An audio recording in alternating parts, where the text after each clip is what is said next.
Tapi bukan berarti dengan cara dipotong sampai akar. Jadi kalau misalnya pas seseorang melakukan tindakan, udah pasiennya teriak-teriak, ada perdarahan pula.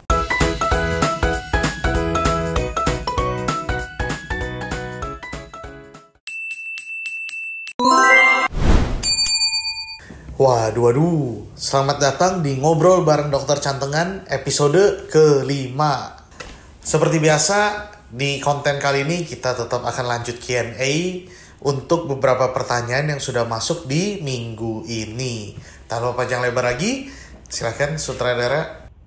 Pertanyaan pertama dari akun Mas Ipul aja. Saya nggak habis cabut kuku, terus kukunya dibuat nggak perlu tumbuh lagi. Oke, jadi ada beberapa teknik operasi yang bisa bikin kuku yang udah dicabut itu nggak tumbuh lagi. Tapi bukan berarti dengan cara dipotong sampai akar. Kenapa? Karena di kuku itu selain ada akar kuku, ada juga ibu dari akar kuku. Jadi kalau cuma akarnya aja yang dicabut, ibunya akan melahirkan akar yang baru. Ada beberapa teknik operasi yang bisa dipakai. Nomor 1 bisa pakai teknik Winogard. Nomor 2 bisa chemical matriectomy. Nomor 3 bisa elektromatriektomi. Ada juga teknik lain seperti Bose, Fowler, dan banyak teknik yang lainnya. Jadi kuku bisa dibikin gak tumbuh lagi, tapi harus dilihat keperluannya. Apakah memang kuku itu harus gak tumbuh lagi atau tetap bisa tumbuh dengan teknik-teknik yang lain. Maka dari itu, ngobatin cantengan gak segampang itu. Ya, banyak pertimbangan yang harus kita lakukan dan kita analisa sebelum kita melakukan tindakan pada pasien. Nah, tapi sayangnya setahu saya sih teknik-teknik tersebut tidak dipelajarin di kedokteran Indonesia ya.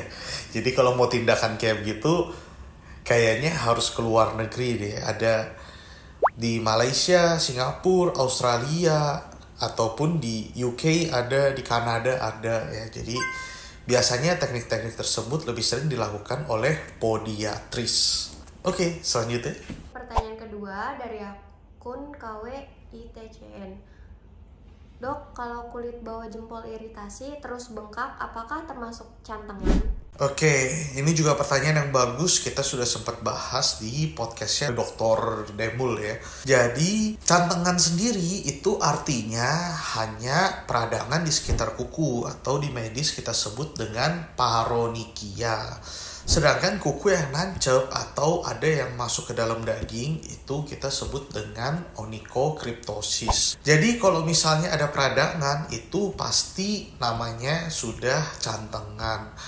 Akan tetapi teman-teman harus lihat dulu penyebab cantengan ada 3. Bisa kuku lecet, bisa kuku nusuk, bisa kuku merobek daging samping. Nah, ketiga ini cara penanganannya sangat berbeda. Kalau misalnya teman-teman yakin gunting kukunya itu udah benar dan ada peradangan di bawah kukunya, biasanya itu karena kuku lecetin daging dan terjadi infeksi, lalu infeksinya sedikit menyebar ke bagian kulit yang lain. Maka pengobatan pertama, teman-teman bisa pakai povidone iodine, akan lebih bagus teman-teman bisa pakai salep yang ada anti radang dan antibiotik. Kalau misalnya infeksinya itu cukup luas dan cukup berat, teman-teman bisa minum antibiotik. Antibiotiknya apa? Minta dokter terdekat ya. Sekarang sudah tidak boleh ngomong-ngomongin resep obat di online soalnya ya. Peraturan baru Kemenkes. Oke, silakan selanjutnya. Selanjutnya dari akun adit.yrd.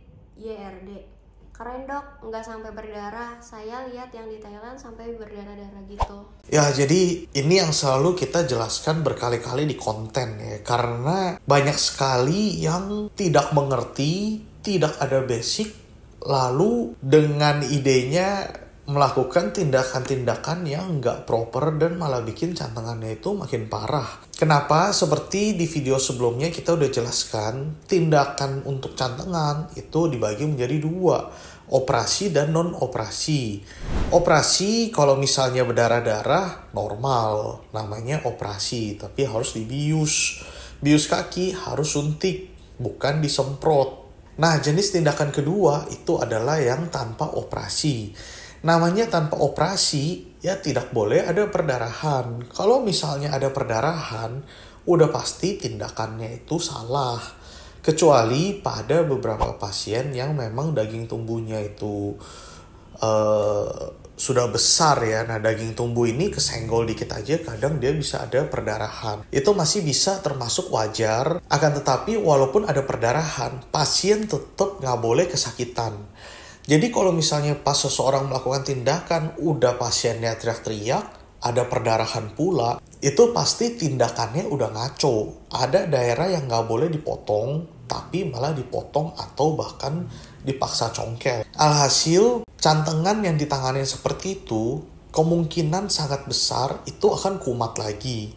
Makanya kalau teman-teman lihat konten-kontennya di Thailand, nah itu kalau teman-teman lihat profilnya, rata-rata konten yang diupload itu cantengannya semua nyangkut di belakang. Dalam arti apa? Rata-rata pasien yang datang ke sana itu sudah dilakukan tindakan yang sama berulang-ulang. Dan dalam jangka waktu tertentu itu akan menyebabkan cedera kuku permanen, di mana gejalanya adalah ada kulit mati dan kuku yang menggumpal di bagian belakang dari kukunya itu sendiri. Nah, kondisi tersebut cara benerin satu-satunya hanya bisa dengan matiin akar. Bahkan sekarang kalau kita lihat konten Thailand ya, terakhir itu mereka sudah upload konten-konten ngebersihin kulit mati dari kuku yang cedera. Jawabannya apa? Percuma.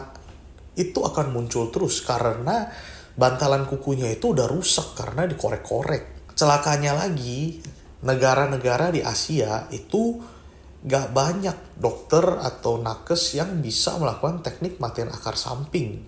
Teknik operasi untuk matian akar samping kuku yang cedera itu tingkat kesulitannya sangat tinggi. Jadi sangat sulit untuk bisa sembuh malah pasiennya. Nah, itu dia tadi beberapa pertanyaan yang sudah dipilih oleh tim untuk minggu ini.